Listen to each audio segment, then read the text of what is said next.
नमस्कार दोस्तों, मेरा नाम है अंशुमन नायक और आप सभी का बहुत बहुत स्वागत है इंडियन डिफेंस न्यूज के डिफेंस टॉक सीरीज में, जहां पर हम रोज नए नए डिफेंस अपडेट्स के बारे में बात करते हैं। तो चलिए देर न करते हुए आज की वीडियो शुरू करते हैं।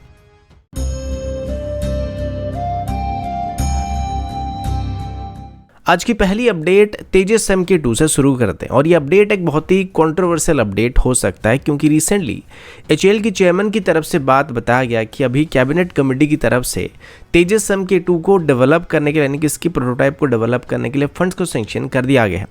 और अभी इसकी प्रोटोटाइप्स को 2025 से 2026 के बीच डिलीवर किया जाने वाला है और इसकी पहली फ्लाइट को 2026 से 2027 के बीच टेस्ट किया जाने वाला है। सबसे पहले कैबिनेट कमेटी की तरफ से 2012 की सितंबर में करीब 2500 करोड़ के आसपास सैंक्शन किया गया था, जिसके बाद अभी एडिशनल 6500 करोड़ को सैंक्शन किया जाने वाला है, जिसमें तेजस MK2 की 4 प्रोटोटाइप को बनाया जाएगा और उनकी फ्लाइट टेस्टिंग को कंप्लीट किया जाएगा। लेकिन सबसे बड़ा सवाल यहाँ पर यही है कि पहले तो हमें ये बताया गया था कि तेजस MK2 की पहली टेस्ट फ्लाइट को 2023 में करने का प्लान किया गया था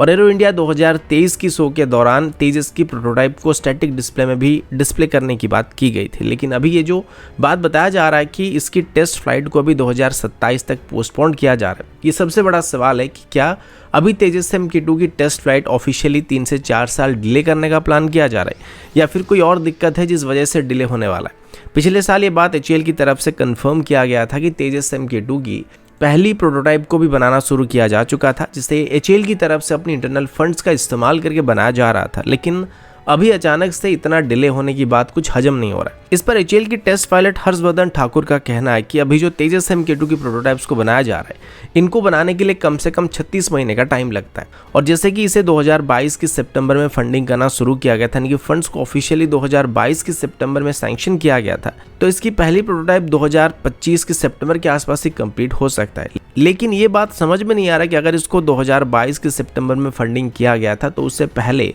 तेजस MK2 की इस प्रोटोटाइप को बनाने की बात HAL की तरफ से किया जा रहा था, वो किधर गया है, जिसको एरो इंडिया 2023 की शो में भी डिस्प्ले करने की बात की गई थी और इनिशियली इस रोल आउट को 2022 के दिसंबर के एंड तक करने का प्लान किया गया था, जो कि अभी 2026 के आसपास डिले होने की बात की जा रही है। अगला अपडेट हेल यानी कि high altitude long endurance drone या UAV को लेके है। आप सभी को मैंने कुछ महीने पहले बताया था कि HAL की तरफ से भी हेल क्लास की UAV को डेवलप करने की बात की गई थी और डिफेंस एक्सपो 2022 के दौरान HAL की तरफ से ऐसे एक हेल UAV की मॉडल को डिस्प्ले किया गया था, जो कि एक डबल बूम और ट्विन टेल वाला डिज़ाइन था और काइंड ऑफ ये जो डिज़ाइन था इसे हम लोग हेरॉन TP ड्रोन के साथ भी काफ़ी हद तक सिमिलर कह सकते थे और ये बात मैंने उस वक्त भी आप सभी को बताया था कि HAL की तरफ से जो ड्रोन अभी डिस्प्ले किया जा रहा है, इसकी जिस मॉडल को डिस्प्ले किया जा रहा है, इसका डिज़ाइन कहीं ना कहीं हेरॉन TP ड्रोन के साथ सिमिलर लग रहा है और हो सकता है उसे हेरॉन TP ड्रोन को बेस करके HAL की तरफ से बनाने की कोशिश किया जा रहा है, क्योंकि हम लोग पहले से ही हेरॉन TP ड्रोन को इस्तेमाल कर रहे हैं। और अभी बताया जा रहा है कि HAL और इजरायल एरोस्पेस इंडस्ट्रीज के बीच अभी एक हेल क्लास की UAV को डेवलप करने के लिए बातचीत किया जा रहा है, जिससे एक बात तो साफ हो जाता है कि अभी जो HAL की तरफ से एक नई हेल UAV को डेवलप करने की बात की गई थी, इसमें कहीं ना कहीं हेरॉन TP की टेक्नोलॉजी का इस्तेमाल होने वाला है और इसको अभी इजरायल और भारत को भी जॉइंटली डेवलप करने की बात की जा रही है। इसके अलावा इसमें रुस्तम 2 के लिए भी डेवलप किए कुछ टेक्नोलॉजी इस्तेमाल किए जा सकते हैं और हो सकता है ये ड्रोन हेरॉन TP का एक इंडियन वर्जन हो सकता है, जिस तरीके से बैरक 8 को बेस करके भारत की तरफ से MRSAM को डेवलप किया गया था, ये भी कुछ उसी तरीके का सिस्टम हो सकता है। अगला अपडेट लाइट कॉम्बैट हेलीकॉप्टर की तरफ से, जिसको अभी प्रचंड हेलीकॉप्टर बताया जा रहा है और अभी हम लोग लाइट कॉम्बैट हेलीकॉप्टर की एक्सपोर्ट के बारे में बात करने वाले हैं।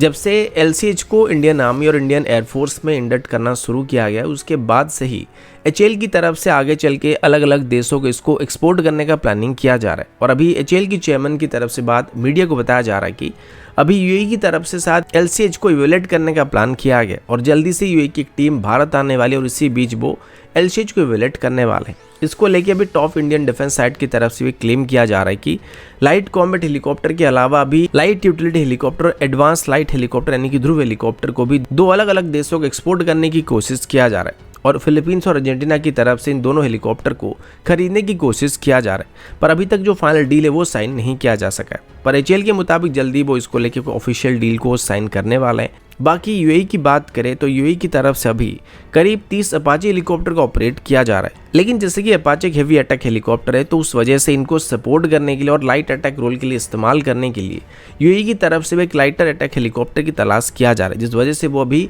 लाइट कॉम्बैट हेलीकॉप्टर को खरीदने की कोशिश कर रहे हैं और जल्दी इसको इवेल्युएट करने के लिए भारत आने वाले हैं।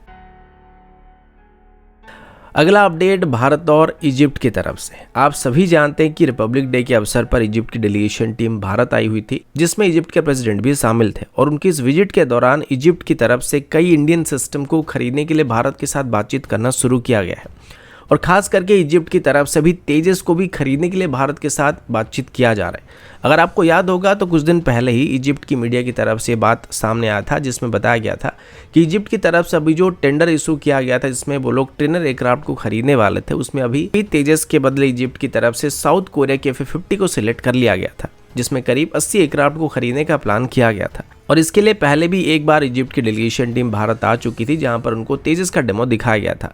लेकिन फिर भी उस टेंडर में F-50 को सिलेक्ट कर लिया गया था। तो हमारा जो उम्मीद था कि हमें तेजस को आगे चल के इजिप्ट को एक्सपोर्ट करने का मौका मिल सकता था, वो नहीं मिल पाया था। लेकिन अभी फिर से इजिप्ट की तरफ से जब ये बात भारत को बताया जा रहा है कि वो भारत से तेजस को खरीदना चाहते हैं, तो फिर से कहीं ना कहीं इसको एक्सपोर्ट करने का उम्मीद यहाँ पे बन रहा है। लेकिन अभी ये बताना मुश्किल है कि आखिरकार इजिप्ट की तरफ से इसे किस तरीके से भारत से खरीदने की कोशिश की जाएगी। हो सकता है इजिप्ट यहाँ पर तेजस को एक ट्रेनर एयरक्राफ्ट के तौर पर खरीदना नहीं चाहता, बल्कि एक लाइट अटैक एयरक्राफ्ट के तौर पर वो लोग इसको खरीदना चाहते और इसी वजह से ट्रेनर एयरक्राफ्ट के टेंडर में इजिप्ट की तरफ से तेजस को खरीदने की कोशिश नहीं किया गया था और अलग से इसको खरीदने के लिए वो लोग आगे चल के भारत के साथ बातचीत करने का प्रबंध कर सकते हैं। इसके अलावा भी इजिप्ट की तरफ से आकाश सरफेस टू मिसाइल सिस्टम और स्मार्ट एंटी एयरफील्ड वेपन में भी इंटरेस्ट दिखाया जा रहा है, जिसको वो आगे चल के भारत से खरीदने की कोशिश कर सकते हैं। और अभी पीएम नरेंद्र मोदी जी और इजिप्ट के प्रेसिडेंट अब्दुल फतेह के बीच हुई मीटिंग के दौरान दोनों देशों के बीच बायलैटरल डिफेंस रिलेशन को भी और ज्यादा बेहतर करने को लेकर बातचीत किया गया था।